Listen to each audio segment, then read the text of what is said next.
రామ ప్రార్థన చేసేది ఒక్కటే, ఇక్కడ ఉండి నాకు సుఖశాంతులు లేవు, అందకన్నా నువ్వు నాకు ఒక్క అనుగ్రహం చెయ్యి, నేను నీతో వచ్చేస్తాను, నన్ను కూడా నీతో అరణ్యానికి తీసుకెళ్ళిపో అనగానే ఇది వింటున్న లక్ష్మణస్వామికి ఎక్కడ లేని ఆగ్రహం వచ్చింది.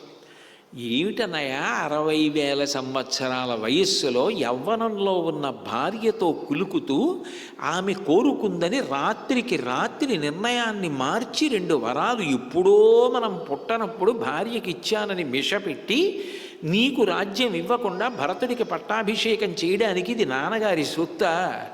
రాజ్యం అనువంశికంగా పెద్ద కుమారుడికి వస్తుంది, ఎప్పుడు ఇవ్వకుండా ఉండాలి? నీ ఎందు దోషం ఉంటే, నువ్వు అధర్మాత్ముడవైతే నీకు ఇవ్వకుండా ఉండాలి.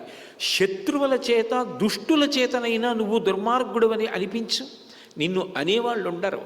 అటువంటి సత్పురుషుడు కలిగాడు అని ఆదరించి పట్టాభిషేకం చెయ్యకపోగా, నీకు యవరాజ్య పట్టాభిషేకం చెయ్యకుండా నిన్ను అడవులకు పంపిస్తాడా తండ్రి?